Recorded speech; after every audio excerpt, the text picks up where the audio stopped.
Alors, là, l'objectif, maintenant qu'on a saisi l'ensemble des écritures en comptabilité sur le mois de février, ça va être de réaliser le rapprochement de banque grâce au relevé de banque qu'on a reçu auprès de notre banque. Donc voilà le relevé de banque, vous voyez, il est assez succinct, il y a peu d'opérations. Et en fait, l'objectif du rapprochement de banque, ça va être de vérifier que ces opérations sont bien passées en comptabilité, ou si elles ne le sont pas, de les passer en tout cas. Vous voyez que le solde au début de mois était à 4 976 et à la fin du mois il est à 7 021,91. Et pourtant, quand on va en comptabilité, on va les voir ensemble. Déjà, sachez que le rapprochement de banque du mois de janvier avait été fait. Donc celui-là, on repartira d'un rapprochement de banque qui est bon, je vous l'ouvre, où il y avait bien un solde de 4 976, mais on a bien toutes les écritures qui ont été pointées. D'abord, si vous voulez voir, je vais vous les montrer ici. Toutes les écritures, voilà, les trois qui ont été pointées du mois de janvier. Donc, et le solde en comptabilité est bien égal au solde du relevé, 4 976. Donc tout a été pointé et le rapprochement de banque du mois de janvier était bon. Alors, sur le mois de février, on va faire la même chose. Je voulais juste vous montrer quelque chose avant. Quand je fais consultation, pour aller voir un extrait de compte, et je vais prendre donc le compte consultation d'un compte, le compte 512, eh bien, vous voyez que le compte 512, si je me place au 28 février, dernière opération, j'ai un solde qui est de 14 734. Ici, vous le voyez, il est de 14 734. C'est le solde donc au 28 février. Et donc, pourtant, mon rapprochement, mon relevé de banque, lui, il n'a un solde que de 7 021. Donc, on va essayer de comprendre pourquoi, justement grâce à ce rapprochement de banque. Alors, comment on fait un rapprochement de banque? Eh bien, on va ici, donc on sort de la consultation du compte, on va ici dans trésorerie. Et dans trésorerie, dans rapprochement de banque, ici, on va en ajouter un. Premier élément qu'il faut rajouter, donc c'est bien le rapprochement de banque au 29 février, pas de souci, on valide. Le solde en comptabilité est donné directement. Ce qui n'est pas donné, c'est le solde du relevé bancaire. Et là, c'est à vous de le saisir. Et donc, le solde du relevé bancaire, il est de, à la fin du mois, 7 021,91. Et l'objectif, c'est de retrouver ça aussi grâce au pointage des comptes. Donc, voilà.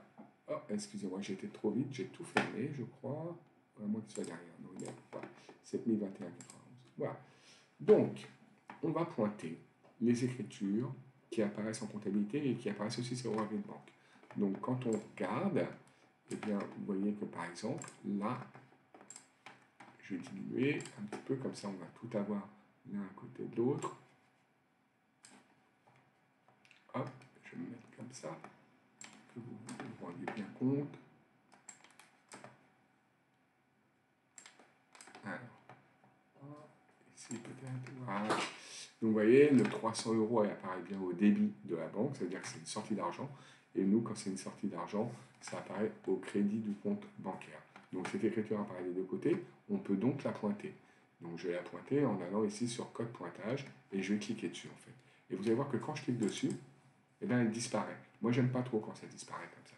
Donc dans ce cas-là, je demande à afficher les lignes, toutes les lignes pour les voir. Elle apparaît en OK. Le 696 apparaît aussi, donc pas de souci, on peut le cocher. Le 720 apparaît aussi, c'est le virement en retard, on peut le cocher. Le 6876 apparaît aussi, on peut le cocher aussi. Vous avez vu, l'écart de rapprochement pour l'instant augmente. D'un autre côté, on a les 3000 € ici qui correspondent au virement du SAR. Il est là, et donc on peut le cocher aussi. Voilà. Et on a ici le virement de Gondard qui fait 10 350,96 qui apparaît aussi ici. Donc on peut le cocher aussi. Donc l'écart maintenant est moins important, il n'est plus que de 2713. Et en fait cet écart il correspond à quoi? Déjà au fait que nous, ici, les 5000 €, c'est une remise de chèque qu'on a dû déposer le 28/2, mais évidemment elle n'apparaît pas encore sur le relevé de banque parce qu'il y a un petit délai de traitement. Donc c'est normal que la banque, elle ne l'ait pas. Ça c'est tout à fait logique. Par contre, vous avez vu ici qu'il y a le prélèvement EF, en fait c'est EDF, de 2618,25, que nous n'avions pas eu connaissance et nous n'avions pas pu enregistrer. Donc il va falloir l'enregistrer. Et on a aussi des frais de tenue de compte de 94,80 € qui sont les frais bancaires du mois dont on n'avait pas eu connaissance avant et qu'il faut donc aussi enregistrer. Et si je fais, regardez, avec une calculette, le montant de 2118,25 et 94,80, je vais vous montrer la calculette. ici, hop, je vais dans ma calculette, voilà, ici. Et bien quand je fais ces deux montants-là, 2618,25 plus 94,80, ça fait bien 2713,05 et c'est bien l'écart que j'ai encore sur mon rapprochement de banque. Ça veut dire que quand j'aurai en fait saisi ces deux opérations en comptabilité, je n'aurai plus d'écart dans mon rapprochement de banque. Donc c'est ce qu'on va faire maintenant. C'est-à-dire que là, on va aller en comptabilité et on va voir que le prélèvement EDF, au 26,2, on ne l'avait pas. Donc on va le passer maintenant. Donc déjà ici, on va enregistrer même s'il n'est pas encore finalisé sur rapprochement de banque. Donc on fait enregistrer, on le ferme et on retourne sur la comptabilité en quotidien saisie et on revient sur le mois de février. Donc premièrement, on va rajouter, parce qu'on n'avait pas eu connaissance avant, du prélèvement d'EDF. Je vous remontre, le prélèvement d'EDF, il fait 2618,25 au 26,2. Alors, on se met au 26, on met donc ici prélèvement EDF, donc le compte c'est 401, et après je peux commencer à taper EDF, il va apparaître directement. Le montant, ben oui, je m'en souviens plus, je pense que c'est celui d'en bas là, 2618,25, et la contrepartie automatique va se passer directement. Alors je mets que c'est un prélèvement, parce que c'est un prélèvement qui a été réalisé. Voilà. Et la contrepartie se passe automatiquement en banque. Très bien.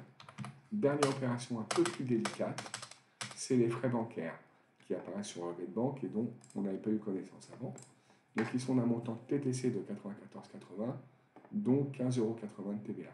Quand on fait 94,80 € moins 15,80 € de TVA, on tombe sur un montant de 79 € hors taxe. Donc on va pouvoir passer ces frais bancaires en date du 29, le dernier jour, hein, ou le 28, peu importe, ça revient même. Ici, on peut mettre frais bancaires. Le compte comptable des frais bancaires, c'est 627, hein, service bancaire, 627, excusez-moi. Donc ici, on n'oublie pas que c'est un compte de charge, donc on met le montant hors taxe. Donc si vous ne savez pas calculer mentalement, c'est pas très grave, hein. Vous pouvez le faire directement à la calculette. C'est 94,80 moins 15,80. Je vais le faire ici directement. On est parti. Donc je tape 94,80 moins 15,80. Et je tombe sur 79. Bon, le mode de règlement, peu importe. Là, on peut mettre aussi un prélèvement.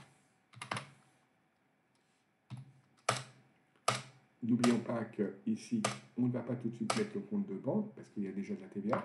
44,56, 6, c'est de la TVA à 20%. 15,80, tout à fait. Et maintenant, je peux mettre la contrepartie bancaire, 94,80. Donc, ces deux écritures n'apparaissaient pas au départ dans ma comptabilité. Je les ai passées parce que j'en ai eu connaissance grâce au relevé bancaire de ma banque. Donc, déjà, j'enregistre ici. Et donc, maintenant, logiquement, quand je vais retourner maintenant sur mon rapprochement de banque, je devrais réussir à l'équilibrer. Donc, je retourne dessus. C'est celui-là, au 29,2. Et vous voyez, il ne me reste bien que deux écritures, quoi. 3, mais une qui, elle, ne peut pas être cochée parce qu'elle n'apparaît pas dans le relevé de banque de la banque. Donc ici, je vais donc ici prendre... Moi, je préfère mettre toujours toutes les écritures. Comme ça, je vois celles qui sont cochées. Je rajoute donc les deux que je n'avais pas pris en compte. OK et OK. Et là, vous voyez, j'ai un écart de rapprochement qui est de 0. C'est-à-dire que tout a été comptabilisé par rapport au relevé de banque de ma banque. Et évidemment, j'ai un solde de 5000, c'est le 5000 qui est ici, mais c'est logique que je l'ai, puisque c'est un chèque que j'ai, moi, constaté en remise de chèque le 28 février, mais que la banque n'a pas encore pris en compte, et il réapparaîtra dans le rapprochement de banque du mois prochain. Voilà, en tout cas, l'objectif, c'est d'avoir un écart de rapprochement de 0 par rapport à la banque, et on a bien l'écart de rapprochement de 0. Donc je peux enregistrer ce rapprochement de banque puisqu'il est exact maintenant. Ça veut dire que j'ai tenu compte de tous les mouvements de trésorerie de la banque dans ma comptabilité. Voilà, je vous remercie et je vous souhaite, vous l'avez fait en même temps que moi peut-être, mais en tout cas, voilà comment on fait un rapprochement de banque avec EDP. À bientôt, au revoir.